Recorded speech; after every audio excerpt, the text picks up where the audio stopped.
Arthur est un roi tyrannique qui règne sur le monde d'une main de fer. Durant son ascension vers le trône, Arthur a massacré ses ennemis, bombardé des villes et commis d'innombrables atrocités, tout cela au nom du pouvoir. Mais un jour, alors qu'il réfléchit à tout ce qu'il a fait, il est submergé par un sentiment de culpabilité, et l'instant suivant, il meurt d'une crise cardiaque.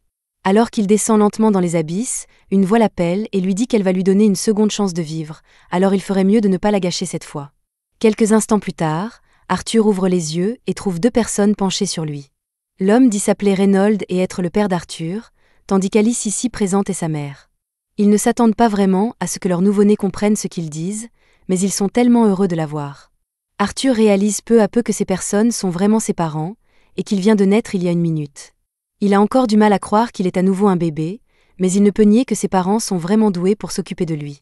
Dans l'ensemble, il est plutôt content, mais il n'aime toujours pas le fait d'être coincé dans un corps de bébé.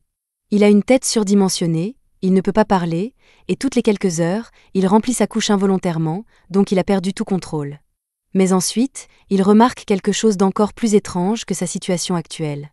Il observe Reynold canaliser de l'énergie dans ses poings et réduire un rocher en miettes. Arthur est stupéfait car c'est un pouvoir qu'il ne connaissait pas, malgré toutes ces années en tant que souverain du monde. Cet exploit est apparemment assez impressionnant, alors Reynold est fier de lui et se tourne vers sa famille pour qu'il le félicite, mais il ne fait pas attention à son environnement, et une pierre lui tombe directement sur la tête. Alice s'inquiétait que quelque chose comme cela puisse arriver, alors elle s'approche de lui et commence à utiliser la magie pour soigner la blessure de Reynold, mais elle l'avertit d'être plus prudent la prochaine fois qu'il voudra frimer. Reynold essayait peut-être juste de se vanter, mais quand il est sérieux, ses poings ne sont pas une blague, car il peut facilement tuer un sanglier d'un coup lorsqu'il part à la chasse, et sa présence rend les choses beaucoup plus faciles pour les membres de son groupe. À la fin de la partie de chasse, Reynold retourne auprès de sa famille et prêt pour un câlin de bienvenue, mais il se rappelle alors qu'il est encore couvert de sang de sanglier, donc il va devoir se laver d'abord. Arthur a appris 2 choses en voyant cela. Premièrement, ce monde est si dangereux qu'il est courant que les gens possèdent des armes pour se protéger. Et deuxièmement, il va devoir apprendre à se battre s'il veut vivre librement dans ce monde. Maintenant que Reynold est de retour, Alice dit qu'il est temps de coucher Arthur pour sa sieste. Normalement, il serait contrarié d'être traité comme un bébé, mais c'est une partie qu'il apprécie vraiment. Dans sa vie précédente, il avait rarement l'occasion de dormir paisiblement car les gens essayaient toujours de l'assassiner quand il s'y attendait le moins. Bien sûr, il pouvait facilement vaincre tous ceux qui l'attaquaient, mais c'était incroyablement stressant. Les mois passent, et les membres d'Arthur sont enfin assez forts pour lui permettre de se déplacer tout seul. La première chose qu'il fait avec sa nouvelle mobilité est d'aller vers un miroir pour s'observer longuement. Ses parents trouvent mignon qu'Arthur soit si fasciné par son reflet, mais il se rend simplement compte qu'il est vraiment un bébé. Quoi qu'il en soit, comme Arthur peut maintenant se déplacer seul, quand Alice le couche pour sa sieste plus tard dans la journée, il met son plan à exécution. Dès qu'elle quitte la pièce, il ouvre les yeux et jette sa couverture hors du berceau pour pouvoir descendre et s'échapper. Il commence alors à ramper sur le sol pendant qu'Alice est occupée à faire la vaisselle, et elle doit être vraiment concentrée car Arthur traverse toute la pièce sans qu'elle ne le remarque. Une fois arrivé, il ouvre la porte de la bibliothèque de la maison et sort un livre car il a besoin d'en apprendre plus sur ce monde. Après avoir lu l'un des livres, il apprend que ce continent s'appelle Dikavan et qu'il est divisé en 3 royaumes. Le royaume des ténèbres, une nation de nains vivant dans de vastes cités souterraines, le royaume d'Elanor, une nation d'elfes vivant au plus profond de la forêt, et le royaume de Saping, un royaume humain dirigé par un roi, bien qu'ici personne n'ait jamais bombardé de ville pour prendre le pouvoir. Arthur veut encore en apprendre plus, alors il sort un autre livre, qui lui apporte des réponses dont il avait bien besoin. Arthur avait remarqué que le niveau technologique de ce monde est faible, et la raison en est la présence de la magie. Les gens peuvent utiliser la magie en manipulant le mana dans leur corps, et bien que ce ne soit pas très commun, la magie est une part importante de la vie dans ce monde. Les gens peuvent utiliser la magie de 2 manières, l'augmentation et l'invocation. L'augmentation consiste à faire circuler le mana dans son corps, ce qui confère à l'utilisateur une force, une défense et une agilité incroyables, tandis que les invocateurs peuvent projeter leur mana vers l'extérieur et l'utiliser pour contrôler n'importe quel phénomène qu'ils désirent. Cela résume à peu près les informations sur le système de magie de ce monde, mais Arthur ne trouve rien sur la magie de guérison qu'Alice a utilisée plus tôt, alors il suppose qu'elle doit être une exception d'une certaine manière. D'après ce qu'Arthur peut comprendre, la plupart des gens manifestent leur mana à la puberté, et en canalisant ce mana à travers quelque chose appelé un noyau de mana, on peut apprendre à le contrôler et devenir un mage. C'est facile à comprendre pour Arthur car, dans sa vie précédente, il est arrivé au pouvoir grâce au pouvoir inné de Kai en lui, qui fonctionnait exactement comme le mana, alors il essaie de concentrer toute son énergie pour voir s'il peut générer une réaction, et effectivement, un noyau de mana commence à se développer. C'est un énorme pas en avant dans le développement d'Arthur. Avant qu'il ne puisse s'entraîner davantage, Alice le trouve enfin. Elle était folle d'inquiétude depuis qu'elle a réalisé qu'il n'était pas dans son berceau, alors elle est soulagée qu'il n'ait pas été blessé. Mais alors qu'elle le porte, elle remarque que quelque chose est différent chez lui. Arthur craint qu'elle ait senti le mana en lui, mais elle a simplement remarqué qu'Arthur s'est encore sali. 2 ans passent, et Alice écrit dans son journal un jour, elle est si reconnaissante qu'Arthur grandisse fort et en bonne santé, mais elle commence à s'inquiéter un peu car elle n'a pas vu Arthur sourire une seule fois depuis sa naissance. C'est alors qu'elle remarque Reynold et Arthur dehors, et on dirait que Reynold donne des leçons d'épée à Arthur. Arthur semble très intéressé, mais Alice est furieuse que Reynold laisse un enfant de 2 ans brandir un bâton dangereux. À présent, Arthur a réalisé qu'Alice n'est pas quelqu'un qu'on veut mettre en colère, alors il va devoir faire attention à ne pas l'énerver. Pour éviter d'autres activités dangereuses, Alice décide d'emmener Arthur en ville pour lui faire visiter, et Arthur est particulièrement excité car cela lui donnera l'occasion de recueillir des informations précieuses de première main sur ce monde. Il peut discerner le niveau technologique de cette nation en regardant les armes vendues au grand public, et il voit aussi diverses substances qu'il n'a jamais rencontrées auparavant. Le meilleur, c'est qu'il a pu voir un mage lancer de la magie de feu de près, donc dans l'ensemble, cette excursion s'est avérée incroyablement précieuse pour lui. À la fin de la journée, le corps de bébé d'Arthur est épuisé par toute cette activité, alors il a du mal à rester éveillé, et Alice veut le coucher pour sa sieste dès qu'il rentre. Aussi limitante que soit cette nouvelle vie, Arthur en est venu à apprécier la vie avec des parents aimants. Dans sa vie passée, Arthur a été abandonné sans rien, alors il a été forcé de passer toute son enfance dans un orphelinat et n'a jamais connu l'amour parental, donc c'est un changement agréable pour lui. Arthur s'endort bientôt sur l'épaule d'Alice, alors elle le porte vers son berceau, et en chemin, elle lui dit à quel point elle est fière de lui pour avoir appris tant de choses. Elle a remarqué toutes les fois où il s'est faufilé hors de son lit pour lire des livres, et elle a vu à quel point il était excité de voir le monde extérieur, alors elle est sûre qu'il a l'esprit aventurier. Elle suppose qu'il a dû hériter cela de Reynold, et tôt ou tard, Arthur voudra quitter la maison pour voir le monde par lui-même. Personnellement, elle préférerait qu'Arthur mène une vie paisible ici, mais tant qu'il est heureux, elle le soutiendra quoi qu'il arrive. Le lendemain, Arthur se tient près de la fenêtre et regarde Reynold s'entraîner dans le jardin. Il est intéressé de voir à nouveau les applications de la magie de près, alors il observe avec enthousiasme Reynold commencer à faire circuler le mana dans son corps. Finalement, des roches commencent à s'élever du sol, et Reynold fait comme si c'était la plus grande chose au monde, mais en réalité, c'est assez pitoyable. C'est la limite des compétences de Reynold en matière d'invocation, mais c'est parce que sa spécialité est l'augmentation, donc sa magie est bien plus efficace quand il l'utilise à l'intérieur de son corps. Voir le pouvoir de son père motive Arthur à aller s'entraîner, mais juste au moment où il s'apprête à descendre de la table, Alice lui dit qu'il est temps de faire la sieste. Arthur ne peut toujours pas parler, alors il commence à geindre en passant devant l'étagère à livres, mais Alice lui dit qu'il doit faire la sieste, donc pas le temps pour les livres maintenant. Normalement, Arthur ne pourrait rien y faire, mais il a récemment appris une technique légendaire, faire la moue. Arthur a maîtrisé l'art d'utiliser sa mignonnerie de bébé comme une arme, alors même qu'Alice veut toujours le coucher pour la sieste, elle finit par céder et le laisse lire son livre. Une fois seul, Arthur commence à s'entraîner avec son noyau de mana, et au cours des 2 dernières années, il a réussi à devenir plutôt bon. En rassemblant divers fragments de mana dans son corps, il a pu générer un noyau de mana en lui, et bien que cela ait été incroyablement éprouvant, ça en valait la peine. Maintenant, avec un peu plus d'effort, il devrait pouvoir lancer son premier sort, mais Arthur sous-estime drastiquement la puissance de son mana et fait accidentellement exploser la maison. Alice et Reynold étaient dehors quand l'explosion s'est produite, et elle était si énorme que le dos de Reynold est gravement brûlé, mais lui et Alice vont bien sinon. Cependant, il réalise vite qu'Arthur était encore dans la maison quand elle a explosé, alors il se précipite à l'intérieur pour vérifier s'il est encore en vie. Un bébé n'aurait pas pu survivre à une explosion d'une telle magnitude, mais quand Reynold arrive à la bibliothèque, il est choqué de voir qu'Arthur n'est pas seulement indemne, mais qu'il était aussi la source de l'explosion.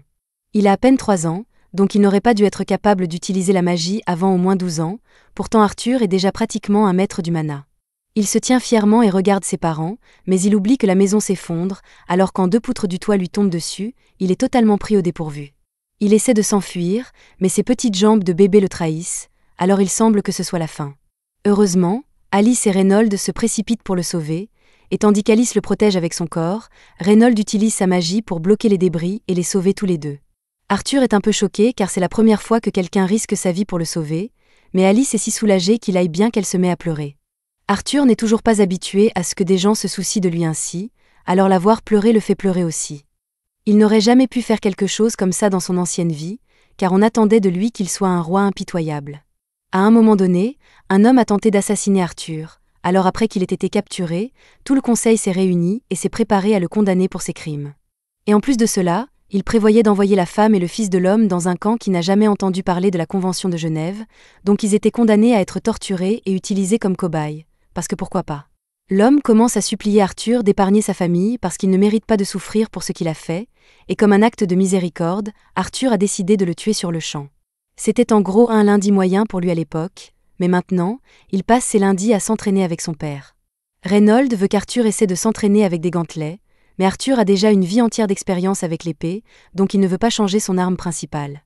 Comme Arthur insiste pour utiliser une épée, Reynold décide d'en utiliser une aussi, et pour rendre les choses un peu plus intéressantes, il va renforcer son épée avec du mana. Cependant, à sa grande surprise, Arthur fait exactement la même chose et tranche l'épée de Reynold sans effort. En voyant cela, Reynold se rend compte qu'Arthur est bien trop talentueux pour qu'il puisse l'entraîner lui-même. Alors il envisage de lui trouver un professeur professionnel et entre dans la maison pour en parler à Alice. Alice rejette complètement l'idée car elle ne supporte pas l'idée d'envoyer Arthur dans une ville au hasard, juste pour qu'il puisse apprendre. Ils en avaient déjà parlé, et Reynold était censé apprendre à Arthur à se battre pendant qu'elle lui enseignerait la magie. Mais Reynold fait remarquer qu'Arthur a réussi à trancher son épée pendant l'entraînement, même si elle était infusée de mana, et l'enfant est encore un tout petit, bon sang.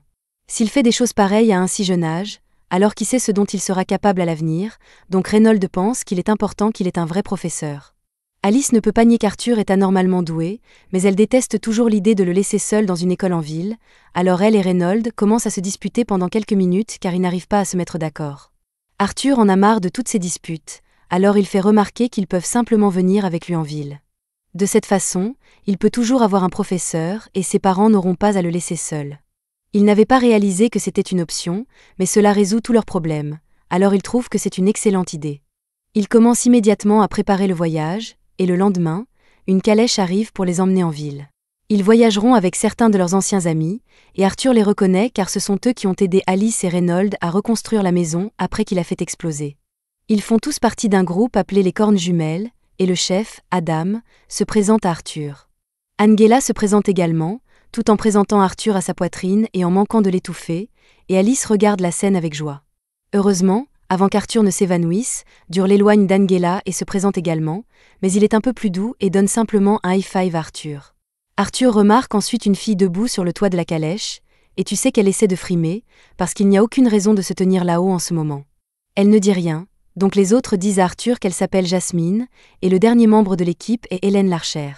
Maintenant que les présentations sont enfin terminées, le groupe doit se mettre en route, alors ils montent tous dans les chariots et partent. En chemin, Alice demande à Arthur s'il est excité pour son premier grand voyage, et Arthur répond oui, mais intérieurement, il pense à quel point ce monde est primitif. Ils utilisent encore des calèches tirées par des chevaux pour voyager ici, alors que dans l'ancien monde d'Arthur, il avait toute une flotte de voitures volantes qu'il pouvait utiliser à tout moment. Après avoir voyagé presque toute la journée, le groupe décide de faire une pause déjeuner, alors ils installent le campement, mais dès qu'ils s'arrêtent, ils sont attaqués par des loups. Bien que ces loups soient plutôt stupides car ils n'ont même pas essayé d'encercler le groupe, ils ont juste foncé droit dedans et se sont fait éclater par l'équipe d'aventuriers en un instant. Arthur trouve toute la scène intéressante, car c'est la première fois qu'il voit un vrai combat dans ce monde, et il a l'intention de devenir assez fort pour gérer seul des menaces comme celle-là bientôt. Puisqu'ils ont maintenant beaucoup de viande de loup morte, le groupe décide de la cuisiner pour le dîner ce soir, mais ils n'ont pas d'épices, donc ce sera juste de la viande grillée nature. À ce moment-là, Alice remarque que le bras de Reynold est légèrement blessé, alors elle propose de le soigner, mais avant qu'elle ne le fasse, Jasmine lui dit d'attendre un instant. Tous les autres se rassemblent autour d'Alice pour surveiller les environs, car les guérisseurs comme elles sont incroyablement rares dans ce monde, donc si quelqu'un la voit utiliser de la magie de soin, elle pourrait devenir une cible. Une fois qu'Alice a fini de soigner Reynold, tout le monde retourne à ses occupations, mais Adam décide qu'il veut faire un peu d'exercice avant d'aller se coucher, et il n'y a pas de meilleure façon de faire ça qu'en affrontant un enfant de 4 ans. Ça semble méchant, mais Adam a entendu parler de la force d'Arthur, et il veut juste voir par lui-même, donc c'est juste un match d'entraînement. Adam dit à Arthur de se préparer, et il a déjà infusé sa lance avec du mana, donc Arthur fait de même. Le combat commence, Arthur canalise un peu de magie dans ses pieds, et juste au moment où il va s'élancer contre Adam, il disparaît et réapparaît derrière lui. C'était l'occasion parfaite pour Arthur de frapper, mais ses petits pieds d'enfant glissent sur le sol, donc il perd l'équilibre et Adam a le temps de se reprendre. Arthur et Adam commencent alors à s'affronter, mais on dirait bien que le budget animation était en déficit. Bref, Arthur se fait repousser car son corps de tout petit est trop léger pour suivre un aventurier expérimenté, donc il est projeté dans les airs. Heureusement, les autres le sauvent avant qu'il ne touche le sol, et ils commencent tous à crier sur Adam pour avoir failli blesser Arthur, mais Adam dit qu'il ne pouvait pas se retenir parce qu'Arthur était trop fort. Il n'y a aucune raison pour qu'un enfant soit capable d'une telle force, donc il pense que Reynold l'a entraîné comme un super soldat, mais en réalité, il ne lui a jamais appris à faire tout ça. Arthur l'a appris tout seul. À ce moment-là, Jasmine s'approche d'Arthur et le surprend sans le vouloir. Elle a été très impressionnée par le combat d'Arthur, alors elle lui demande de lui apprendre comment faire ce truc avec la magie dans les pieds. Arthur espérait garder sa technique secrète puisqu'il l'a maîtrisée dans sa vie passée, mais elle ne veut pas entendre non, et vu son regard, elle va l'harceler jusqu'à ce qu'il cède, donc il devra peut-être lui apprendre un jour. Le lendemain matin, le voyage continue comme prévu, et en route, ils prennent quelques pauses pour se détendre. Pendant ces pauses, Adam donne à Arthur quelques leçons de base sur la lance, et Hélène lui apprend à utiliser un arc quelques minutes plus tard. Et avec quelques leçons simples, il réussit à comprendre rapidement. La seule connaissance des armes qu'Arthur a de sa vie passée concerne l'épée, donc ces leçons lui sont vraiment utiles. Et comme il apprend beaucoup d'eux, il décide d'enseigner sa technique à Jasmine finalement. En canalisant la magie dans ses pieds et en utilisant la magie du vent en même temps, on peut augmenter sa vitesse de manière impressionnante. Et après l'avoir démontré une fois, Jasmine parvient à la reproduire parfaitement. Plus tard, Arthur lit un livre de magie dans la calèche, mais pour une raison quelconque, Jasmine est là aussi et le fixe. Et ce n'est pas une coïncidence, parce qu'elle saisit toutes les occasions possibles pour se rapprocher d'Arthur. Le lendemain matin, Jasmine offre un couteau à Arthur pour le remercier de lui avoir appris la technique, et il est clair qu'elle l'aime bien, puisqu'elle n'interagit généralement pas intentionnellement avec les gens.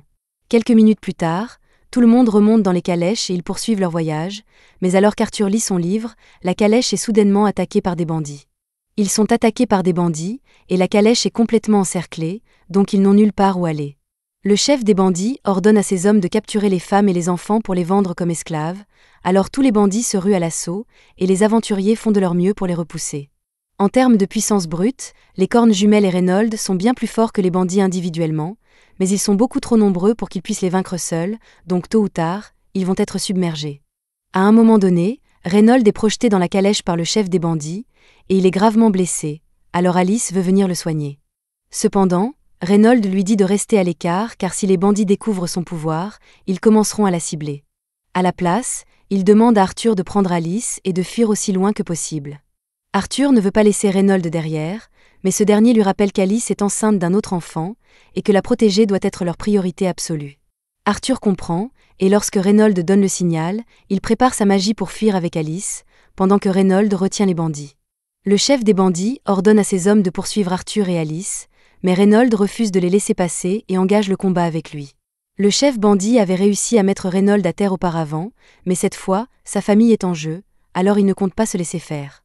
Pendant que Reynold occupe le chef, quelques bandits moins importants tentent de poursuivre Arthur et Alice, mais Adam et Jasmine leur lancent des poignards et les éliminent pour permettre à Arthur de s'enfuir avec Alice. Tous font de leur mieux pour éloigner les bandits d'Arthur, qui, de son côté, tentent de mettre Alice en sécurité. C'est ironique de voir comment, dans sa vie précédente, il prenait sans se soucier des autres, et maintenant, il est obligé de fuir pour ne pas perdre quelqu'un qui lui est précieux. Après plusieurs minutes de fuite, Arthur pense qu'ils sont assez loin pour être en sécurité, mais il a tort. Un bandit les observe depuis une falaise, et celui-ci sait utiliser la magie. Il attaque Arthur et Alice avec un sort de vent. Arthur ne le remarque pas tout de suite, et quand il le voit, le sort est déjà lancé. La seule chose qu'il puisse faire est de pousser Alice hors de danger et de prendre le coup lui-même. La rafale le projette en arrière, et il est sur le point de tomber de la falaise. Avec son corps d'enfant, c'est une condamnation à mort. Mais s'il doit mourir, il ne partira pas seul. Alors qu'il chute, il prend le couteau que Jasmine lui a donné et le lance vers le bandit. Le couteau l'atteint, et la ficelle s'enroule autour de sa cheville, permettant à Arthur de l'entraîner dans sa chute. Les aventuriers tentent d'utiliser leur magie pour le sauver, mais il est déjà trop loin. Arthur est condamné. Alors qu'il tombe vers une mort certaine, il repense à sa vie et bien qu'il sache qu'il va mourir, il est empli d'une étrange sérénité, car il a réussi à protéger sa famille. Il comprend enfin pourquoi cet homme, dans sa vie passée, tenait tant à protéger les siens. Arthur n'a pas hésité une seconde à se sacrifier pour sauver Alice, et même s'il ne regrette rien, il aurait aimé survivre pour rester avec eux un peu plus longtemps. Après cette chute mortelle, Arthur parvient miraculeusement à sortir de la rivière et à se réfugier dans une grotte. Cependant, il se retrouve face à face avec un monstre terrifiant, et il commence à regretter d'être venu ici pour s'abriter. Il tente une attaque furtive contre le monstre pour augmenter ses chances de survie, mais ce dernier le frappe en plein vol et lui dit de se calmer. Il explique à Arthur qu'il n'est pas maléfique et veut simplement être ami, mais la dernière fois qu'un inconnu m'a dit ça, je me suis retrouvé dans le fond d'une camionnette, alors je ne suis pas sûr qu'Arthur doive lui faire confiance. Quoi qu'il en soit, il est toujours gravement blessé, et ses blessures ne guériront pas à moins qu'il ne mange quelque chose, alors le monstre commence à cueillir des fruits sur les parois de la grotte. Il dit à Arthur de manger les fruits, mais ce dernier ne fait pas confiance à des fruits poussant n'importe où sur un mur, alors il s'apprête à se lever pour trouver une échappatoire, mais à ce moment-là, ses blessures le rattrapent. Alors qu'il essaie de se relever, il entend un craquement et se met à pleurer à chaudes larmes. Le monstre lui dit d'arrêter de pleurer, car c'est déjà un miracle qu'il ait survécu à cette chute. Arthur a beaucoup de questions à poser, mais le monstre lui dit qu'il ne répondra à rien tant qu'il n'aura pas mangé les fruits. Il hésite d'abord, mais après avoir croqué dans la première baille, Arthur réalise qu'elles sont en fait plutôt bonnes. Une fois qu'il a fini de se goinfrer, Arthur se tourne vers le monstre et lui demande s'il sait quelque chose sur l'état actuel de ses parents. Le monstre explique qu'il ne peut pas quitter cette grotte, donc il ne peut pas aller vérifier pour Arthur. Mais il a une capacité qui lui permet de voir à très grande distance, alors il génère un écran et montre à Arthur que ses parents ont vaincu les bandits restants. Cela signifie qu'ils sont sains et saufs, et Arthur ne pourrait pas être plus heureux d'entendre une si bonne nouvelle. Il remercie le monstre de lui avoir appris que ses parents vont bien, et comme Arthur va être coincé ici un moment, il décide de se montrer amical avec lui. Le monstre s'appelle Sylvia, et elle s'avère être une personne vraiment gentille. Les jours suivants, Arthur reste ici, mange et se repose pour que ses blessures guérissent, pendant que Sylvia veille sur lui. Une fois son corps rétabli, Arthur veut rentrer chez lui au plus vite, mais selon Sylvia, il ne survivrait jamais seul au voyage de retour. Sa grotte se trouve actuellement en lisière de la forêt des elfes, et cette partie de la forêt est remplie de bêtes magiques et de bandits immoraux, qu'Arthur ne peut absolument pas affronter. Mais cela ne signifie pas qu'il est coincé ici pour toujours. Sylvia a la capacité d'ouvrir une faille dimensionnelle, donc elle peut renvoyer Arthur chez lui, ou du moins dans un endroit plus sûr que cette forêt, mais cela va lui prendre beaucoup de temps pour créer la faille, donc Arthur va devoir patienter jusqu'alors. Comme il n'a rien de mieux à faire, Arthur prend un bâton et commence à le brandir pour s'entraîner à l'escrime. Plusieurs jours passent, et bien qu'Arthur ait apprécié la compagnie de Sylvia, il n'a pas réussi à en apprendre davantage sur elle. Tout ce qu'il sait, c'est qu'elle ressemble à un monstre terrifiant, qu'elle se cache apparemment de quelque chose, et que c'est une personne très gentille. Après son entraînement à l'épée, Arthur va s'asseoir sur un rocher pour commencer à entraîner son mana. Sylvia est impressionnée qu'un enfant aussi jeune qu'Arthur ait déjà un noyau de mana, mais elle est sûre qu'il n'a jamais appris à faire ça. Elle tend la main, et une grande quantité de mana commence à s'accumuler dans sa paume. Arthur est émerveillé car Sylvia accumule du mana pendant qu'elle lance son sort, et s'il pouvait apprendre une telle technique, il deviendrait incroyablement puissant. Cela dit, avant même que Sylvia ne propose de lui enseigner, elle demande à Arthur ce qu'il compte faire du pouvoir qu'il obtiendra en apprenant cette technique. Arthur n'y avait jamais vraiment réfléchi auparavant, mais maintenant qu'il y pense, il se souvient comment sa famille et ses amis ont failli être anéantis par des bandits, alors il dit à Sylvia qu'il utilisera son pouvoir pour détruire quiconque ose s'en prendre à sa famille. Cependant, Sylvia n'aime pas cette réponse, alors elle lui donne une pichenette sur le front et le repousse. Elle dit qu'elle n'enseignera jamais sa technique à quelqu'un qui pense ainsi, mais Arthur ne comprend pas pourquoi elle est si contrariée, car c'est parfaitement naturel de vouloir tuer ses ennemis. Sylvia veut prouver son point, alors elle lève son doigt vers la tête d'Arthur et lui dit qu'elle pourrait facilement lui fendre le crâne avec, ou alors le toucher doucement. Elle demande à Arthur ce qu'il préfère, et Arthur ne voulant évidemment pas mourir, il dit qu'il préfère la caresse. Il est facile de laisser tes actes être guidés par la colère et la haine, mais une fois que tu cèdes, ta vie deviendra un cycle vide et sans fin de haine. Elle ne veut pas qu'Arthur gâche sa vie ainsi, alors elle lui redemande « Que feras-tu de ce pouvoir ?» Arthur y réfléchit à nouveau, et cette fois-ci il se concentre sur les sourires radieux de ses proches, alors il répond qu'il veut utiliser son pouvoir pour protéger ceux qui lui sont chers, et cette réponse plaît bien plus à Sylvia.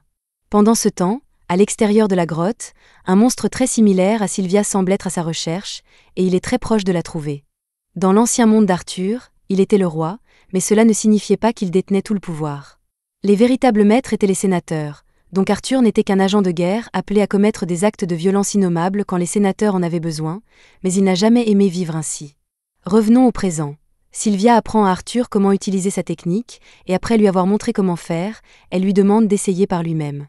Arthur commence à condenser le mana présent dans l'air ambiant, et une fois qu'il maîtrise le geste, il peut utiliser ce mana pour se renforcer. Il sent déjà la différence dans sa force, alors il court vers Sylvia pour la remercier de lui avoir enseigné cela. Cependant, Sylvia sent soudain quelqu'un approcher, alors elle pousse Arthur dans un tas de rochers et lui dit de rester silencieux. Arthur ne comprend pas ce qui se passe, alors il jette un œil hors du tas de rochers et voit un autre monstre qui ressemble exactement à Sylvia. Sylvia semble savoir qui il est, et elle est surprise qu'il ait réussi à la trouver ici, mais le deuxième monstre ne veut pas perdre de temps et ordonne à Sylvia de le suivre. Cependant, Sylvia répond « Nan », alors il commence immédiatement à attaquer.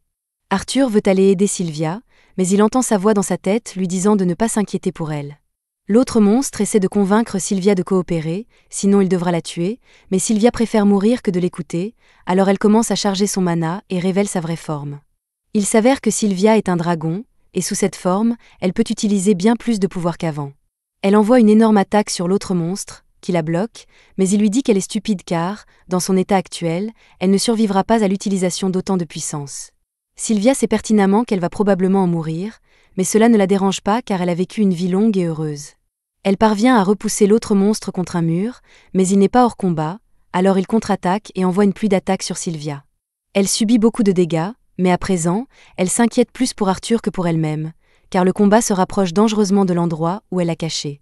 L'autre monstre lance une dernière attaque, et elle ne peut pas l'esquiver car elle toucherait Arthur, alors elle utilise toute sa puissance pour intercepter l'attaque et arrêter le temps temporairement. Pendant que le temps est arrêté, elle dit à Arthur de sortir de sa cachette. Arthur obéit car cela semble sûr, et il aimerait poser des questions sur tout ce qui se passe, surtout sur le fait qu'elle soit un dragon, mais il n'y a pas de temps pour ça. Son pouvoir de ralentissement temporel ne durera pas longtemps, alors elle doit faire sortir Arthur d'ici au plus vite. Elle ouvre la faille dimensionnelle qu'elle avait préparée, mais à cause de ses blessures et du manque de temps pour terminer le sort correctement, le portail mène au milieu de nulle part au lieu de chez Arthur. Elle essayait d'éviter de l'envoyer dans la forêt à cause du danger, mais elle n'a plus le choix. Quoi qu'il en soit, elle est confiante qu'Arthur peut survivre seul et rentrer chez lui grâce à la technique qu'elle lui a apprise, donc elle ne s'inquiète plus pour sa sécurité. Elle lui redemande ce qu'il compte faire de son pouvoir, et sans hésiter, Arthur répond qu'il ne l'utilisera que pour protéger sa famille, alors Sylvia est satisfaite qu'il n'utilisera pas son pouvoir pour des raisons égoïstes. Avant son départ, elle veut lui donner quelque chose, alors elle crée un œuf et une plume devant Arthur. Elle lui demande d'envelopper l'œuf dans la plume et d'en prendre grand soin, et comme cadeau d'adieu, elle imprime sa volonté sur le corps d'Arthur sous la forme de marques sur ses bras. Arthur est perplexe face à ces deux tatouages qui couvrent soudainement ses bras, mais Sylvia n'a plus la force de lui expliquer. Elle lui dit qu'il comprendra comment s'en servir un jour, mais malheureusement, elle ne sera plus là pour le guider. Elle s'excuse également auprès d'Arthur car, en vérité, elle aurait pu le téléporter chez lui dès son arrivée, mais elle s'amusait tellement en sa compagnie qu'elle ne voulait pas que ça se termine, et maintenant, elle l'a mis en danger à cause de sa décision égoïste. Arthur se sent horrible car il sait qu'il n'a pas le pouvoir de sauver Sylvia, même si elle lui a tant appris. Peu importe qu'elle soit un dragon ou un monstre, pour lui, c'est un membre précieux de sa famille. Il lui dit qu'il la considère comme une mère, mais Sylvia lui rappelle qu'il a déjà une maman, alors Arthur propose qu'elle soit sa grand-mère. Sylvia ne s'attendait pas à ça, mais elle adore l'entendre l'appeler ainsi, alors elle demande à Arthur de le répéter, ce qu'il fait joyeusement. Sylvia est vraiment triste de ne plus revoir Arthur, mais le temps presse, alors elle le pousse vers le portail pour qu'il puisse y passer. Arthur comprend, alors il prend les cadeaux qu'elle lui a offerts et s'avance, mais à la dernière seconde, il change d'avis et essaie de convaincre Sylvia de venir avec lui, mais elle ne peut pas, alors elle ferme le portail et envoie Arthur. Le temps reprend son cours, et Sylvia est touchée par l'attaque de l'autre monstre, et les dégâts semblent mortels. Elle s'effondre au sol, mais le monstre n'est pas convaincu qu'elle soit morte car il sait qu'elle est trop puissante pour être vaincue par une telle attaque. Cependant, il baisse sa garde en s'approchant de son corps inerte, et dès qu'il est à portée, Sylvia utilise toute son énergie restante pour lancer une attaque qui l'incinère ainsi que tout dans un rayon d'1 mile. Pendant qu'Arthur est téléporté, il entend un dernier message de Sylvia. Elle lui demande s'il se souvient de ce qu'elle a dit sur la bonne manière d'utiliser son pouvoir, et Arthur s'en souvient, mais il est toujours très triste de ce qui s'est passé. Sylvia lui dit que le monde est un endroit triste, donc de telles choses arriveront parfois, mais c'est pour ça qu'Arthur doit le changer en mieux. Arthur proteste et lui dit qu'il est impossible pour lui de faire une telle chose, mais elle ne s'attend pas à ce qu'il change le monde immédiatement. Il peut y arriver pas à pas, après tout ce n'est pas la première fois qu'il prend le contrôle du monde. Sylvia est au courant de la vie passée d'Arthur en tant que roi, et bien qu'elle ne soit pas d'accord avec sa manière de gouverner à l'époque, elle est sûre que tant qu'Arthur ne se laisse pas consumer par la haine, il deviendra un grand roi qui rendra le monde meilleur. Peu après, Arthur se réveille par terre et jure qu'il accomplira la requête de Sylvia, mais avant cela, il doit trouver un moyen de sortir de cette forêt. Après avoir été téléporté dans la forêt des elfes, Arthur entreprend de rentrer chez lui. Mais alors qu'il marche, il entend soudain un cri à glacer le sang à l'autre bout de la forêt. On dirait qu'il provient d'une petite fille, alors il rassemble immédiatement du mana dans ses pieds et commence à courir pour aller voir ce qui se passe. Il saute dans un grand arbre pour avoir un bon point de vue, et une fois là-haut, il peut clairement voir un groupe de bandits en train de kidnapper une petite fille. Elle a essayé de s'enfuir, mais les bandits l'ont déjà attrapée et lui couvrent la bouche pour l'empêcher de crier. Comme la fillette est une elfe, ils ont l'intention de la vendre comme esclave sur le marché noir pour un énorme profit dès qu'ils quitteront la forêt, alors ils l'attachent et la mettent à l'arrière de leur chariot. Alors qu'Arthur assiste à la scène, il a des flashbacks du moment où lui et sa famille ont été attaqués par des bandits. Il se souvient d'avoir entendu les bandits parler de les garder en vie, lui et les femmes du groupe, afin de les vendre comme esclaves plus tard, et cela le met vraiment en colère. La première pensée qui lui vient à l'esprit est qu'il devrait massacrer tous les bandits pour avoir commis un crime aussi odieux, mais il se souvient de ce que Sylvia lui a dit à propos du contrôle de sa rage, alors il prend un moment pour réfléchir et se calmer. Il se rend compte que s'il attaquait tout de suite, il mettrait la vie de la jeune fille en danger, alors il décide d'être patient et d'attendre la bonne occasion pour frapper. Tous les bandits montent dans leur carrosse pour sortir de la forêt, et Arthur les suit de près dans l'ombre. À la tombée de la nuit, les bandits sont obligés de faire une pause et d'établir un camp car ils ne peuvent pas voyager dans l'obscurité, et Arthur se demande s'il doit continuer à les suivre jusqu'à ce qu'ils atteignent une ville humaine ou s'il doit les attaquer maintenant. Mais il entend le bandit dire que sa race préférée est celle des elfes, et Arthur se rend compte qu'il ne peut pas prendre le risque de les laisser seuls avec la fille plus longtemps. Cependant, il doit attendre que la nuit tombe avant de passer à l'action. Arthur s'assied donc et commence à méditer pour se préparer à toutes les accusations de meurtre qu'il est sur le point de recevoir. Une fois la nuit tombée, Arthur ouvre les yeux et commence à préparer son attaque. Il remarque que les bandits tiennent en laisse un groupe de loups à cornes, et il trouve étrange que les loups obéissent sans résistance à un groupe d'humains. En les observant de plus près, il se rend compte qu'ils portent des colliers magiques qui les obligent à obéir, et qu'il peut utiliser cela à son avantage.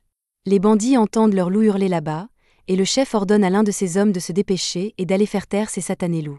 Le bandit se lève immédiatement et donne un coup de pied dans le cou d'un des loups pour qu'il arrête d'aboyer, et à la seconde où le bandit est distrait, Arthur saisit l'occasion. Il invoque une manablade avant de sauter derrière le bandit, et en quelques secondes, le bandit a été tailladé à mort. Arthur prend ensuite l'arme du bandit et, alors qu'un autre vient voir ce qui se passe, Arthur lui saute sur le dos et lui tranche la gorge. Cela fait déjà 2 bandits à terre, mais le corps d'Arthur est déjà épuisé, il doit donc en finir rapidement. Juste à ce moment-là, un autre bandit vient voir pourquoi les 2 autres prennent tant de temps, alors Arthur essaie de le tuer à l'instinct, mais malheureusement, il manque les organes vitaux, alors le gars crie et alerte les autres bandits de la présence d'Arthur. Le chef des bandits se rend compte qu'Arthur est un mage, il sait donc que le combat ne sera pas facile, mais il ne veut pas non plus tuer Arthur car vendre un mage au marché noir lui rapporterait encore plus d'argent que la fille elfe. Le chef des bandits commence à canaliser la magie dans ses bras et frappe Arthur, qui recule et tente de riposter avec un coup de pied, mais le chef des bandits parvient à esquiver. Arthur tente de le prendre au dépourvu en lui lançant son couteau, mais le bandit l'attrape et s'en sert contre lui. Arthur est alors projeté au sol et le bandit le soulève par les chevilles pour le narguer.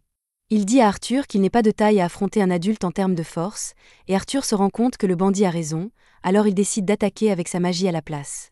Il lance une boule de feu juste au-dessus du genou du bandit, et tandis que celui-ci hurle de douleur, Arthur lui plante son couteau dans la tête. Il ne reste plus qu'à achever le bandit qu'Arthur a blessé plus tôt, et une fois qu'il est mort, Arthur va voir comment va la jeune fille dans le carrosse. La jeune fille a les yeux bandés pendant tout ce temps, car elle n'a aucune idée de ce qui se passe. Donc Arthur lui dit qu'il s'est occupé de tous les bandits et qu'elle est maintenant en sécurité. Elle s'appelle Tessia, et alors qu'Arthur la fait sortir du carrosse, il lui dit qu'elle peut rentrer chez elle, mais Tessia remarque soudain du sang sur la main d'Arthur, et elle s'inquiète vraiment pour lui. Arthur se rend compte qu'il est normal que les enfants soient horrifiés à la vue du sang, et que ce n'est peut-être pas une bonne idée de la laisser voir tous les cadavres qui jonchent le sol. Il demande à Tessia d'attendre ici 1 minute et va recouvrir tous les corps des bandits avec une bâche.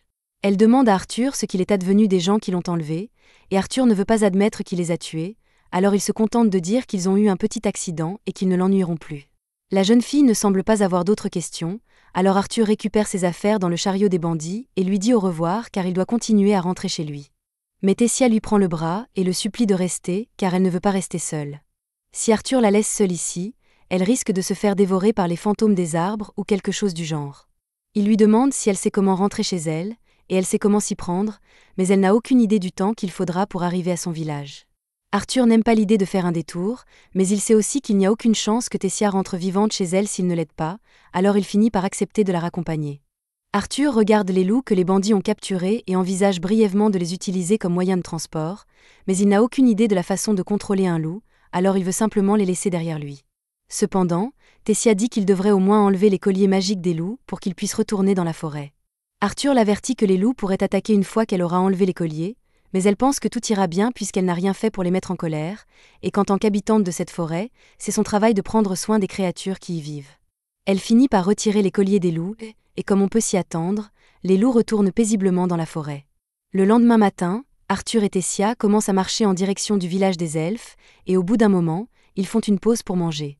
Arthur prépare un petit ragoût et dit à Tessia qu'elle doit le manger, car elle aura besoin d'énergie pour le long voyage qui l'attend.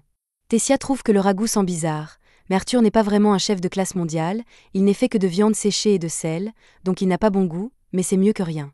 Tessia demande à Arthur pourquoi il est venu dans la forêt d'Elchir, car il est rare que des humains viennent ici, et encore moins un enfant seul.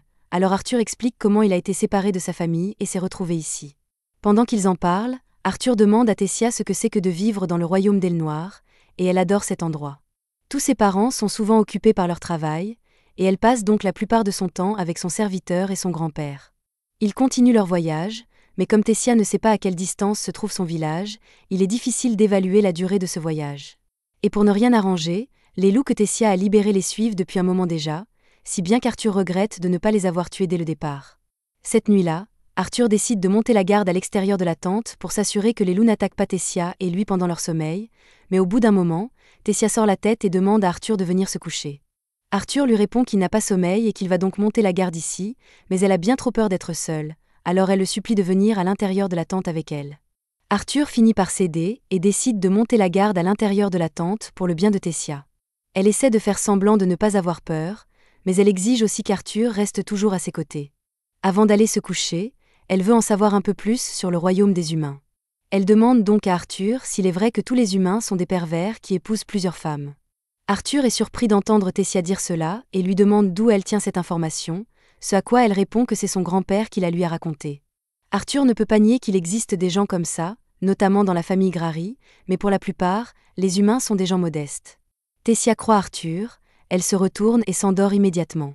Les loups n'ont pas attaqué, et au matin, Arthur et Tessia se sont levés et ont continué leur voyage. Tessia s'est vraiment rapprochée d'Arthur ces derniers jours, et maintenant qu'elle a eu l'occasion d'oublier les marchands d'esclaves, elle semble beaucoup plus heureuse, bien qu'elle soit toujours aussi nulle en matière de survie, car elle ne peut même pas traverser un ruisseau toute seule, et c'est Arthur qui doit la porter pour le faire. Soudain, Arthur est pris d'une étrange douleur lancinante dans la poitrine, et il n'a aucune idée de ce qui lui arrive. Tessia, inquiète, part à la recherche d'herbes médicinales qui pourraient l'aider, mais Arthur ne pense pas qu'il s'agisse d'une maladie ordinaire. Alors qu'il est appuyé contre un arbre, le loup de tout à l'heure apparaît, et Arthur commence à paniquer car il n'est pas en état de le combattre s'il décide d'attaquer tout de suite. Tessia revient bientôt avec les herbes, et Arthur l'avertit de ne pas s'approcher car le loup pourrait être dangereux, mais à sa grande surprise, le loup laisse tomber un cochon mort devant Arthur et s'en va. Arthur est confus de ce qui vient de se passer, mais Tessia suppose que le loup essayait de le remercier pour son aide plus tôt. Ce soir-là, Arthur et Tessia installent leur campement et dégustent de la viande rôtie au coin du feu. En cherchant des herbes médicinales, elle a trouvé des champignons et en offre à Arthur. Mais il n'aurait probablement pas dû accepter ces étranges champignons, car ils lui ont donné la diarrhée.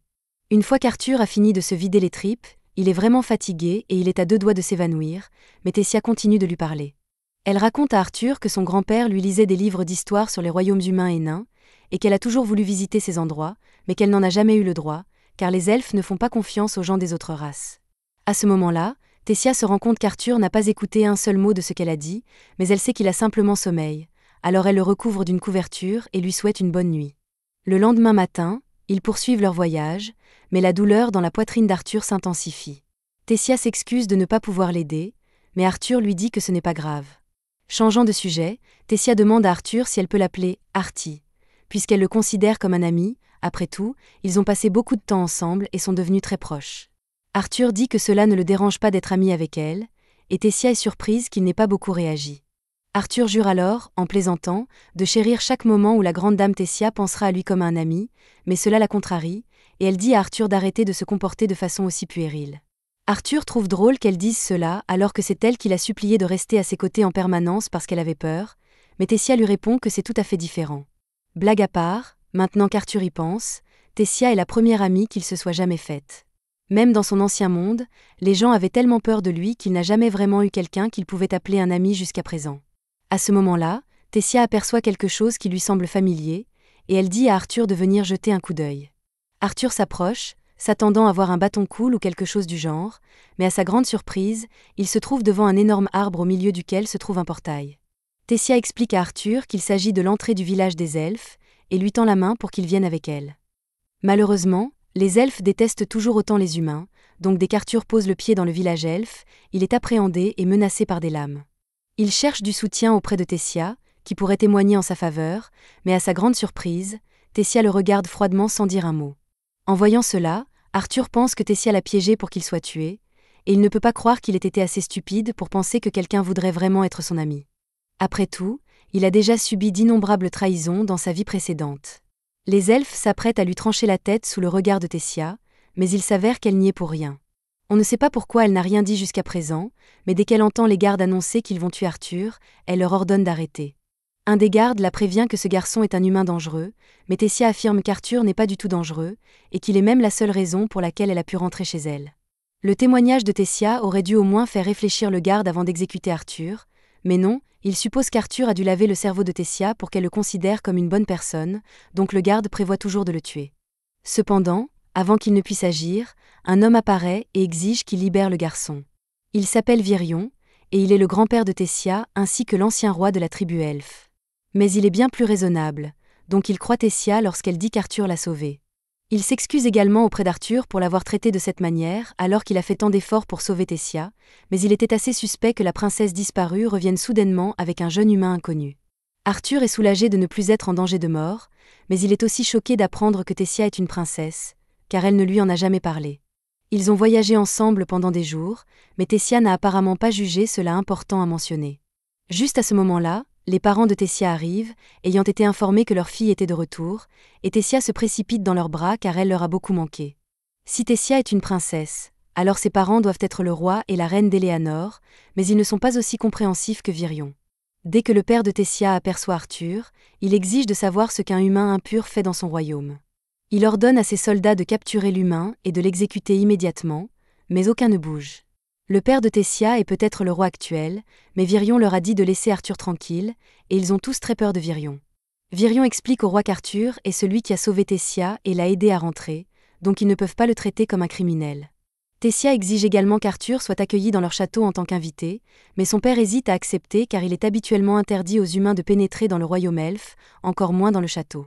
Mais il ne veut pas affronter une crise de Tessia, donc il accepte à contre-cœur d'accueillir Arthur correctement. Comme le malentendu est dissipé, tout le monde se prépare à se rendre au château, mais avant de partir, Virion dit à Arthur qu'il aimerait lui parler plus tard. Arthur se méfie un peu de Virion car il sent que cet homme est extrêmement puissant, mais il n'a pas le temps d'y réfléchir car Tessia l'entraîne pour lui faire visiter.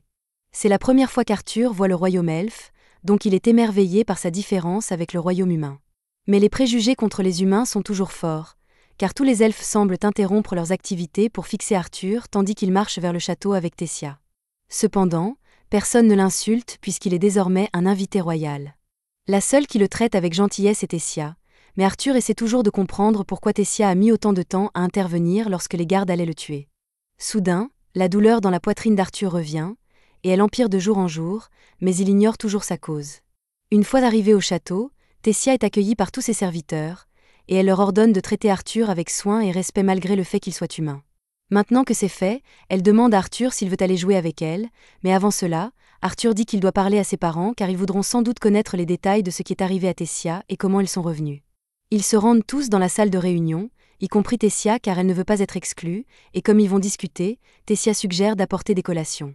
Cela ressemble presque à un goûter, mais ils ont des choses à discuter, donc le père de Tessia décide de se présenter formellement. Il s'appelle Alduin, et comme Arthur le sait, il est le roi d'Éléanor. Sa femme s'appelle Muriel, et son père est Virion.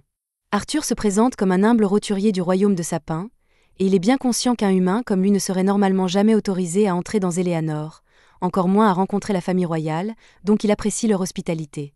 Alduin est surpris qu'Arthur se comporte avec une telle maturité malgré son jeune âge, mais surtout, il veut savoir exactement ce qui est arrivé à Tessia et comment elle a disparu. Arthur explique tout. S'être séparé de sa famille lors d'une attaque de bandits et atterrir dans la forêt des elfes, bien qu'il omette la partie sur la rencontre avec Sylvia dans la grotte. Puis il en vient à sa rencontre avec Tessia, et explique qu'il l'a trouvée alors qu'elle était kidnappée par des trafiquants d'esclaves. Alduin est furieux que des humains aient osé essayer de vendre Tessia comme esclave. mais Arthur lui rappelle que les elfes ont aussi commis le crime de traite d'esclaves, donc ce n'est pas exclusif aux humains. Virion demande alors à Arthur comment il a réussi à sauver Tessia des trafiquants, et il explique qu'il les a tous tués. En entendant cela, un garde s'écrie qu'un simple enfant n'aurait jamais pu tuer des trafiquants seul, mais Virion lui ordonne de se taire s'il veut garder son travail. Arthur ne semble pas mentir, donc Alduin dit qu'il le croit. Maintenant que tout le monde comprend ce qui s'est passé, Arthur a une requête. Comme il a déjà dit, il s'est échoué dans cette forêt après une attaque de bandits, donc il aimerait qu'il l'aide à rentrer chez lui. Alduin est exaspéré qu'un humain ose demander une faveur à la famille royale elfe, mais Arthur a pris la peine de raccompagner Tessia, donc il est juste qu'il lui rende l'appareil. De plus, si Alduin refuse d'aider Arthur, il devra affronter les caprices de Tessia, et il ne veut pas ça. Il cède et accepte d'aider Arthur, mais la porte de téléportation menant à Sapin est scellée et ne peut être utilisée que tous les 7 ans lors de la réunion des chefs des 3 tribus, et la dernière réunion remonte à 2 ans, donc Arthur devrait attendre encore 5 ans avant que le portail ne s'ouvre à nouveau. Arthur ne veut pas attendre aussi longtemps, et Alduin n'aime pas non plus l'idée de laisser un humain rester à Eleanor pendant 5 ans, donc il dit qu'il organisera une escorte de soldats pour ramener Arthur à Sapin. Il veut qu'Arthur parte dès que possible, mais il est déjà très tard, donc Arthur peut se reposer ici pour aujourd'hui et partir demain matin. Arthur remercie Alduin d'avoir accepté de le renvoyer chez lui, mais la douleur dans sa poitrine s'aggrave, et Virion semble remarquer qu'il y a un problème. Peu après, une chambre est préparée pour Arthur dans le château, et il prend un bain, mais la douleur ne fait qu'empirer, donc Arthur craint de mourir. Après son bain, il sort sur le balcon pour prendre l'air, espérant que cela soulagera la douleur. Il se sent un peu mieux, mais il doit trouver la cause de cette douleur constante avant qu'il n'arrive quelque chose de grave. Juste à ce moment-là, Arthur lève les yeux et remarque Tessia et ses parents sur le balcon au-dessus de lui, et cette vue lui rappelle ses propres parents. Il ignore toujours si Reynolds et Alice ont survécu à l'attaque des bandits, mais il sait qu'ils sont robustes, donc ils ont dû s'en sortir vivants d'une manière ou d'une autre. Cela dit, il aimerait vraiment pouvoir leur parler maintenant. Tessia remarque alors Arthur et voit qu'il a l'air triste, donc après avoir discuté avec ses parents, elle va lui parler.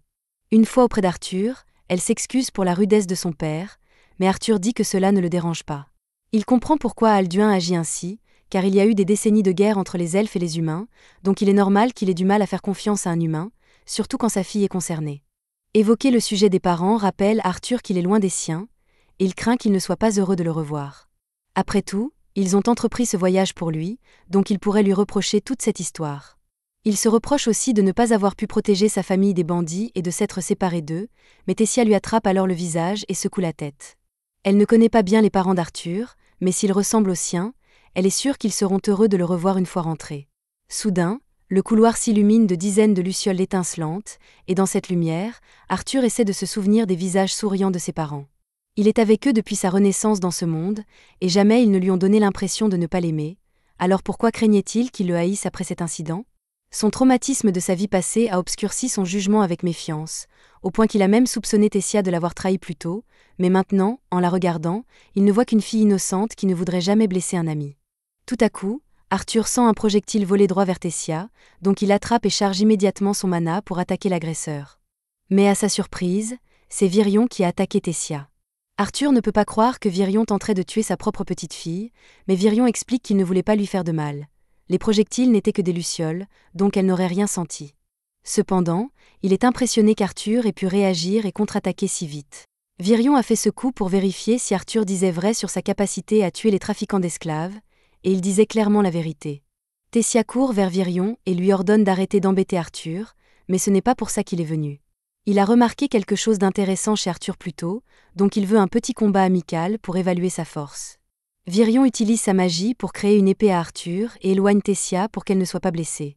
Arthur accepte le duel, donc il charge et frappe Virion, mais ce dernier est trop rapide. Même en utilisant son mana pour accélérer ses mouvements, Arthur ne peut pas rivaliser, et quand il croit enfin avoir une ouverture, Virion brise son épée d'un coup de paume. Un éclat de bois vole vers Tessia, donc Arthur lance ce qui reste de son épée pour la protéger. Arthur attaque alors Virion avec seulement son mana, mais Virion contre avec le sien. La puissance de Virion est écrasante, donc Arthur n'a guère de chance de le battre, mais il n'abandonne pas. Après que Virion l'a repoussé, Arthur charge à nouveau et frappe Virion en plein front. Le coup n'a pas fait beaucoup de dégâts, mais Virion est impressionné qu'Arthur ait pu percer ses défenses. Il veut un autre round, mais Tessia lui pince les fesses et lui ordonne d'arrêter d'embêter Arthur. Arthur dit que ce n'est pas grave et qu'il est honoré qu'un homme aussi puissant que Virion le juge digne d'un duel. Virion en profite pour proposer à Arthur de devenir son disciple. Arthur, surpris, demande si Virion plaisante, mais ce n'est pas le genre de Virion, donc il demande à Arthur s'il accepte. Arthur ne sait pas quoi répondre, surtout qu'il n'a pas encore pu prévenir ses parents qu'il est en vie. Si c'est le seul problème, Virion dit connaître un moyen pour qu'Arthur leur parle maintenant. Arthur est intrigué, mais avant qu'il ne puisse répondre, une violente douleur thoracique le frappe, et Virion semble en connaître la cause. Il explique à Arthur qu'il a hérité d'une volonté de bête, et que s'il n'accepte pas de devenir son disciple, cette volonté le tuera. Après avoir entendu une si horrible nouvelle, Arthur va se coucher, mais il a du mal à s'endormir. L'angoisse d'être loin de sa famille, combinée au fait qu'il pourrait bientôt mourir, lui donne un cauchemar terrible où il est hanté par un démon de paralysie du sommeil. Il entend soudain quelqu'un appeler son nom, alors il ouvre les yeux et trouve Tessia assise sur lui. Elle essaie de réveiller Arthur depuis un moment maintenant, mais il ne fait que parler d'une sorte de monstre, alors elle commence à s'énerver. Elle lui dit qu'il doit se dépêcher et se préparer car Virion l'attend déjà dehors, alors Arthur sort du lit et commence à se changer. Pendant qu'il se change, Tessia lui demande s'il va vraiment rester ici et devenir le disciple de son grand-père, mais Arthur n'a pas encore décidé. Cela dépend si Virion parvient vraiment à le mettre en contact avec sa famille, car tant qu'Arthur a la chance de parler à ses parents et de leur faire savoir qu'il va bien, il sera satisfait. Une fois qu'Arthur s'est habillé, lui et Tessia descendent ensemble, mais dès qu'ils ouvrent les portes, ils entendent Aldouin se disputer avec Virion parce qu'il ne supporte pas l'idée de laisser Arthur vivre dans le royaume des elfes. Cela irait à l'encontre des traditions elfiques séculaires si Virion prenait Arthur comme disciple, mais Virion s'en moque. Il apprécie Arthur, alors il va en faire son disciple, et personne ne peut l'en empêcher. Tessia essaie de défendre Arthur, mais Aldouin ne veut pas entendre son opinion car elle est clairement en faveur de la présence d'Arthur ici. Coïncidence, Virion ne veut pas non plus entendre l'opinion d'Aldouin, alors il dit à Arthur et Tessia de monter dans le carrosse car ils ont des endroits où aller. Pendant qu'ils roulent pour aller voir l'ami mystérieux de Virion, cela prend tellement de temps que Tessia finit par s'endormir. Arthur demande à Virion s'il faudra encore longtemps pour arriver, mais il appelle « Papy » cette fois. Virion est amusé par la rapidité avec laquelle Arthur abandonne les formalités, mais si les choses se passent bien et qu'Arthur finit par vivre ici sous la tutelle de Virion, alors il ferait pratiquement partie de la famille. Virion ne voit pas d'inconvénient au ton décontracté d'Arthur, et il est même content que Tessia ait enfin un ami avec qui jouer. En tant qu'enfant unique, elle est la seule héritière du trône, et à ce titre, la plupart des autres enfants l'évitent. Les quelques-uns qui l'ont approchée ont fini par trahir sa confiance d'une manière ou d'une autre, alors Tessia a du mal à s'ouvrir aux nouvelles personnes maintenant. Cependant, quand elle est avec Arthur, elle a toujours l'air de s'amuser beaucoup, alors Virion est très reconnaissant. Arthur a aussi de gros problèmes de confiance, mais quand il regarde Virion, tout ce qu'il voit est un papy sincère et aimant, alors il a l'impression de pouvoir lui faire confiance. Le carrosse finit par arriver à destination. Arthur réveille Tessia, et ils descendent tous. Arthur est vraiment curieux de voir qui est cette personne mystérieuse, car elle doit être très importante si un homme aussi puissant que Virion est prêt à venir jusqu'ici pour la voir. Virion frappe alors violemment la porte et crie à Rhigna de sortir, et quand il colle son oreille contre la porte pour entendre si quelqu'un vient, il se prend la porte en pleine figure. Après avoir repris son calme, Virion présente Rhigna comme une mage spéciale, et avec ses compétences, il est sûr qu'elle peut aider Arthur à contacter sa famille. Elle invite tout le monde à entrer pour commencer, mais une fois à l'intérieur, tout ce qu'Arthur voit est une maison normale avec un seau d'eau sur la table, alors il commence à se demander comment elle va l'aider. Rhigna explique qu'elle est un type spécial de mage appelée voyante, et en tant que voyante, elle peut voir le passé et le futur des gens. Elle utilise momentanément ses pouvoirs sur Arthur, et elle peut immédiatement dire qu'il est une personne intéressante car il y a des parties de son passé qu'elle n'a pas pu voir. Bien qu'elle ne comprendrait pas grand-chose de toute façon puisqu'elle ne voit que des fragments du passé quand elle utilise son pouvoir. Cela dit, Arthur n'est pas venu ici pour qu'elle regarde son passé ou son futur, il est venu parce qu'il veut faire savoir à sa famille qu'il va bien. Rhigna pousse le seau d'eau devant Arthur et lui dit de penser à ses parents en détail pour obtenir le meilleur résultat. Elle commence alors à utiliser ses pouvoirs, et en quelques secondes, Arthur commence à avoir des visions de ses parents. Alice vient de finir de préparer une marmite de ragoût pour le dîner, qu'ils ne pourront certainement pas finir à deux. Reynolds adore ce ragoût, mais aucun d'eux ne peut vraiment en profiter sans Arthur avec eux. Pour tout ce qu'ils savent, il pourrait être mort après être tombé de cette falaise, et Reynolds s'est tellement blâmé qu'il est presque devenu alcoolique. Mais il devait encore s'occuper de sa femme enceinte, alors ils ont été obligés d'aller en ville au lieu de chercher Arthur. Là, Reynolds a trouvé un travail, et en quelques semaines, il a réussi à gagner assez d'argent pour s'offrir une maison en ville, mais aucun succès ne pourrait jamais les faire se sentir mieux maintenant qu'Arthur est parti. C'est alors qu'ils entendent la voix d'Arthur, mais ils ne peuvent pas le voir, alors ils craignent que ce soit son fantôme. Arthur explique qu'il est toujours en vie et qu'il vit actuellement dans le royaume elfe d'Elnoir. Il ne sait pas exactement comment ça marche, mais grâce à une amie, il utilise une magie spéciale pour leur parler. Il veut rentrer chez lui, mais il ne peut pas le faire maintenant car il y a quelque chose qui ne va pas avec son corps, et il ne pourra pas survivre à moins de le réparer, mais il jure qu'il reviendra vers eux dès qu'il sera rétabli, même s'il ne sait pas combien de temps cela prendra. Il ne veut pas non plus qu'il se blâme pour ce qui s'est passé car c'était son choix, et s'il devait le refaire pour assurer la sécurité de sa famille, il n'hésiterait pas. Reynolds et Alice sont incroyablement heureux d'entendre qu'Arthur est toujours en vie, mais devoir leur dire au revoir à nouveau fait monter les larmes aux yeux d'Arthur. Pourtant, il est content d'avoir pu leur parler à nouveau, et il a décidé qu'il ne les ferait plus jamais s'inquiéter comme ça. Mais pour ça, il va devoir devenir plus fort, alors il demande à Virion de faire de lui son disciple. Maintenant, ils doivent juste convaincre Aldouin d'accepter qu'Arthur vive dans le château. Aldouin est toujours contre l'idée à cause de sa haine profonde pour les humains, mais Tessia lui rappelle qu'Arthur l'a sauvé, alors s'il le chasse, il sera vu comme un sauvage ingrat. Aldouin essaie encore d'argumenter que cela causerait un énorme incident si la présence d'Arthur provoquait des problèmes dans le royaume elfe, mais Virion y a déjà pensé. Il dit à Aldouin d'annoncer qu'Arthur est son nouveau disciple, et avec le pouvoir de Virion, personne n'oserait se plaindre ou protester contre la présence d'Arthur ici. Ainsi, Arthur a officiellement obtenu la permission de vivre dans le palais royal, et après la réunion, Aldouin s'approche de lui pour s'excuser pour son comportement plus tôt. Il n'aime peut-être pas les humains en général, mais Arthur semble être un bon gamin. De plus, comme Arthur a sauvé Tessia, en tant que père, c'est son devoir de le remercier. Alors il dit à Arthur qu'il peut se considérer comme faisant partie de la famille maintenant. Arthur est surpris qu'Aldouin et Muriel aient changé d'avis si soudainement, mais encore une fois, Virion et Tessia ont beaucoup plaidé en sa faveur, alors c'est logique qu'Aldouin ait changé d'avis. Arthur remercie Aldouin et dit que c'est un honneur d'être accueilli dans le château royal, mais Tessia l'interrompt et dit que ce n'est pas suffisant. S'ils veulent vraiment accueillir Arthur, alors elle veut qu'Arthur ait le droit de jouer dehors avec elle, et vu qu'Aldouin a déjà accepté Arthur, il n'a pas d'objection à ce qu'ils jouent ensemble. Maintenant qu'ils ont la permission, Tessia entraîne Arthur avec enthousiasme en ville pour lui faire visiter, et il est encore une fois émerveillé par la culture elfique. Tessia connaît bien cette partie de la ville, alors elle dit à Arthur qu'il y a une boutique qui vend plein de snacks plus loin, mais c'est très populaire, alors s'il ne se dépêche pas, tous les snacks seront vendus. Elle tire son bras pour le faire aller plus vite, et Arthur la suit joyeusement, mais il heurte accidentellement un enfant en chemin. C'était une erreur honnête, mais l'enfant commence à insulter Arthur et à lui crier dessus pour avoir mis ses germes humains dégoûtants sur lui. À ce stade, Arthur se demande comment ce gamin a l'audace d'être si grossier alors qu'il est à portée de poing, mais Tessia lui dit de l'ignorer car ça ne vaut pas la peine de causer des problèmes pour quelque chose d'aussi mineur. Normalement, Arthur aurait pris le parti de l'ignorer et serait parti loin de Ferrite, mais Ferrite commence à dire à Tessia qu'elle ne devrait pas traîner avec des déchets comme Arthur et qu'elle devrait passer du temps avec lui à la place. Ferrite est un membre de la noblesse elfe, et il semble avoir une haute opinion de lui-même, alors Arthur décide de l'embêter un peu. Il fait semblant d'être ravi de rencontrer Ferrite, mais prononce intentionnellement son nom comme Fibiche. Ferrite se met en colère qu'Arthur ait mal prononcé son nom, alors Arthur s'excuse et fait comme si c'était une erreur. Il dit qu'il fera attention à respecter Ferrite la prochaine fois qu'ils se verront et se retourne pour partir avec Tessia, mais Ferrite l'arrête. Il est peut-être insupportable, mais il n'est pas stupide, alors il a compris qu'Arthur se moquait intentionnellement de lui, et il refuse de laisser un tel manque de respect impuni. Il défie Arthur en duel avec l'honneur de son nom de famille en jeu, et Arthur n'arrive pas à croire qu'il a été assez stupide pour demander un duel. Tessia intervient et dit à Ferrite que même s'il est un noble, c'est aller trop loin. Ferrite dit qu'il est parfaitement naturel de défier quelqu'un en duel s'il déshonore ton nom, mais Tessia rappelle à Ferrite qu'Arthur est le disciple de Virion, et ce serait incroyablement stupide de défier le disciple de l'homme le plus puissant du royaume en combat, mais Ferrite est confiant qu'il ne pourrait pas perdre contre un humain. Il dit à Arthur que s'il n'accepte pas ce duel, alors il déshonorerait le nom de Virion, mais Arthur essaie encore de comprendre toute cette histoire. Dans son ancien monde, un duel était toujours un combat à mort, alors ça n'a aucun sens qu'un gamin le défie aussi légèrement ici.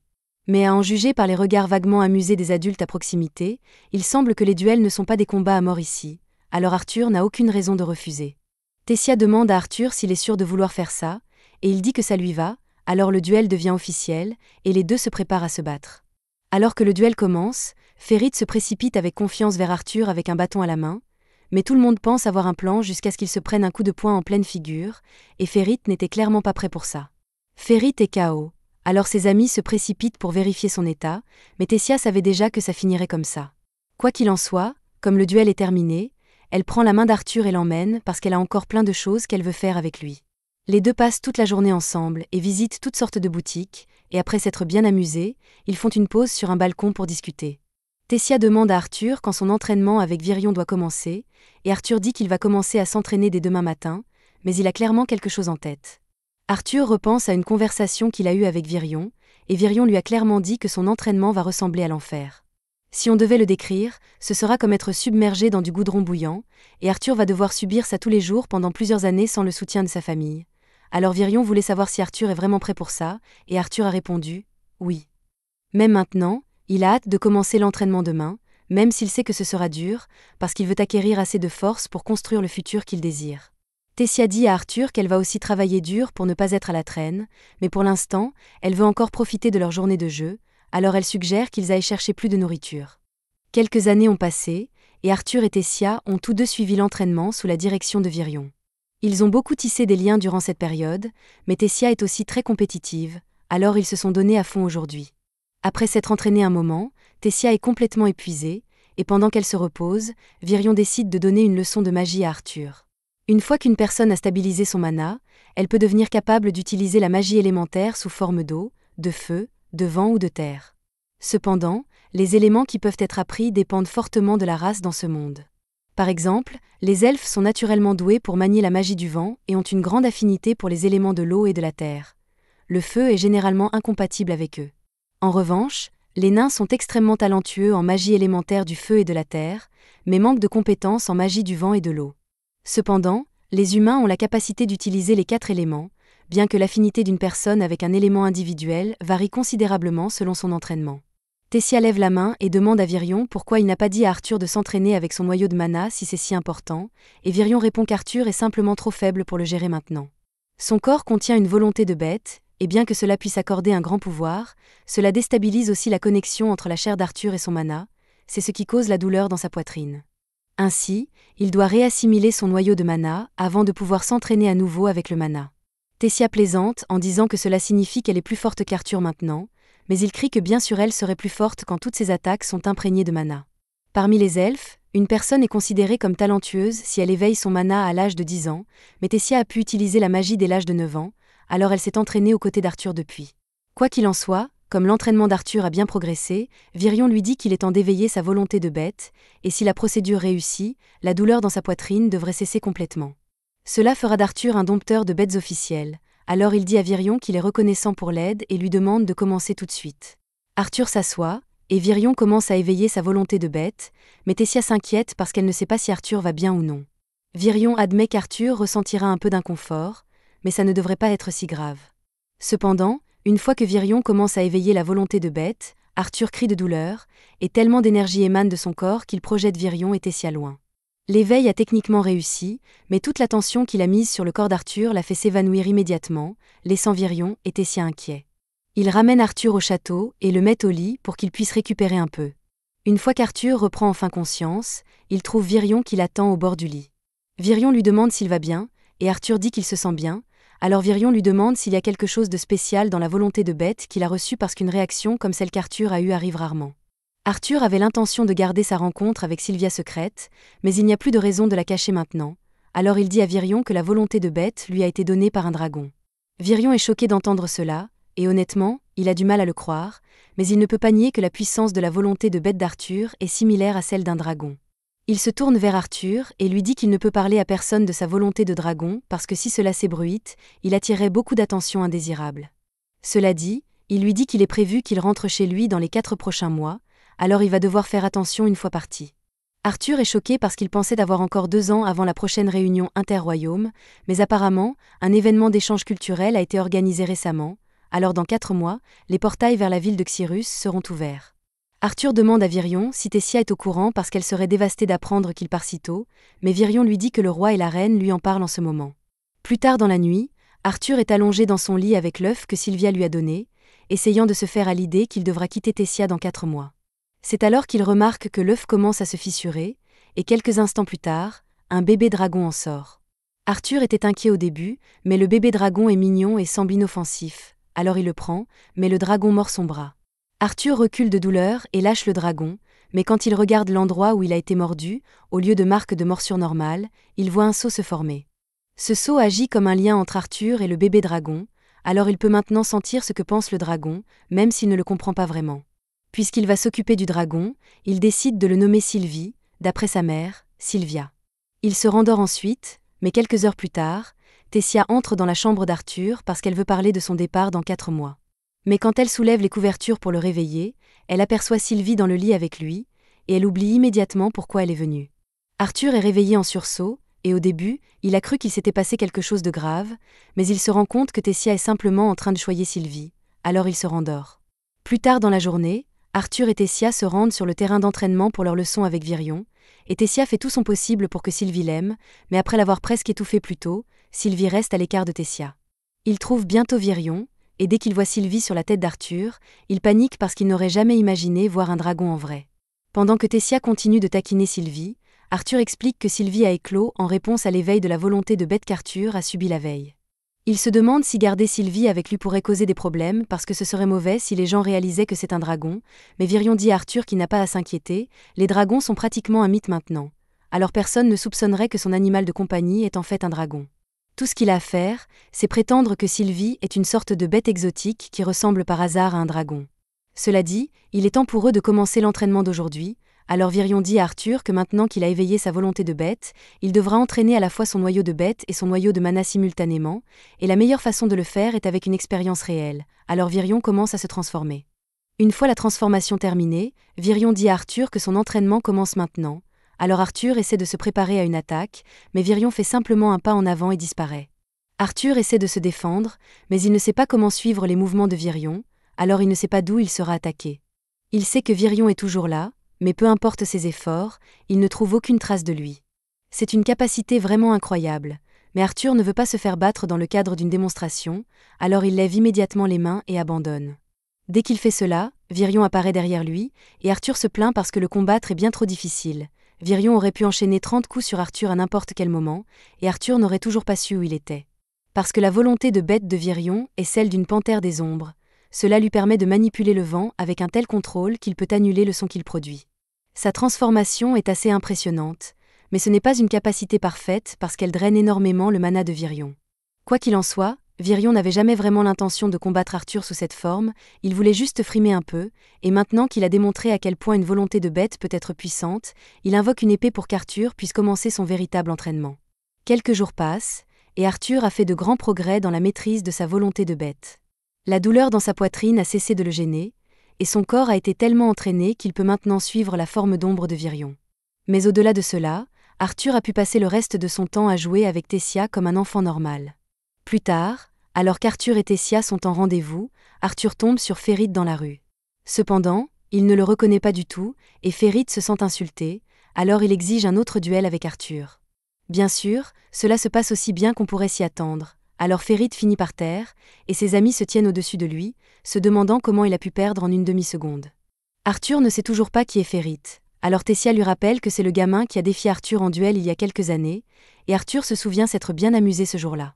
Alors, il tend la main pour aider Férit à se relever en ami, et Férit accepte parce qu'il ne veut plus combattre Arthur. Arthur demande à Férit s'il et ses amis vont participer à l'événement d'échange culturel dans quelques mois, et Férit confirme fièrement, affirmant qu'il a été choisi à cause de ses capacités exceptionnelles. Cependant, en réalité, tous les enfants des familles nobles ont été invités à y aller. Si c'est le cas, Arthur demande si cela signifie que Tessia y participera aussi, mais apparemment non. Férit dit que la raison est que la famille royale ne peut pas risquer que leur princesse sans défense soit de nouveau kidnappée, ce qui est un argument valable, mais Tessia n'a vraiment pas apprécié qu'on la qualifie de sans défense, alors elle frappe Férit au visage et l'envoie involontairement voler. Férit est assommé par ce coup, et ce n'est pas une bonne image pour Tessia, alors Arthur l'attrape et s'enfuit avant qu'une foule ne se forme. Une fois à une distance sûre, Arthur crie sur Tessia parce qu'une princesse ne peut pas se permettre de frapper ses sujets sans raison, bien qu'Arthur n'ait pas vraiment le droit de se plaindre de la violence vu comment il a vécu sa vie passée. Tessia ne comprend pas quel est le problème parce qu'elle est presque sûre que Férit est toujours en vie, mais Arthur lui crie dessus tout comme son père, alors elle l'appelle « vieil homme » et s'enfuit en pleurant.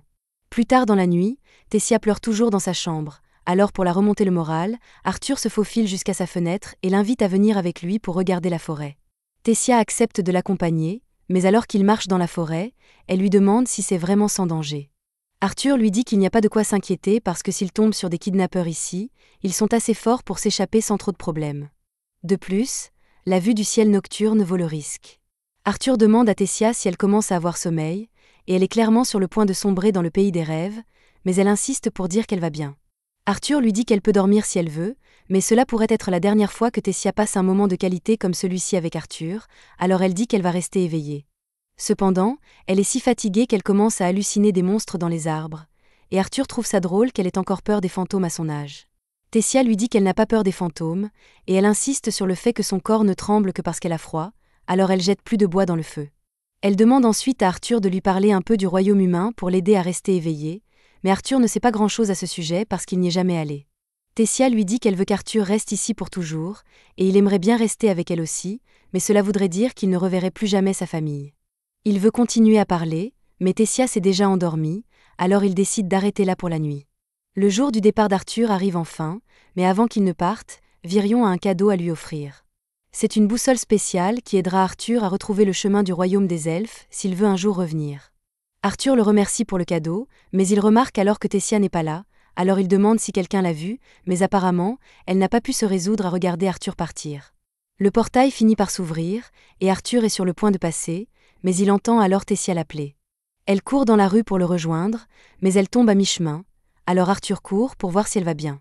Il tend une main pour l'aider à se relever, et Tessia commence à divaguer, disant à Arthur qu'il ferait mieux de prendre soin de lui une fois parti, ou elle ne lui pardonnera jamais. Arthur sait qu'elle est vraiment inquiète pour lui, alors il la relève et lui fait un dernier câlin, disant à Tessia qu'elle va beaucoup lui manquer. C'était la fin de l'épisode 7. Abonnez-vous pour ne pas manquer le prochain.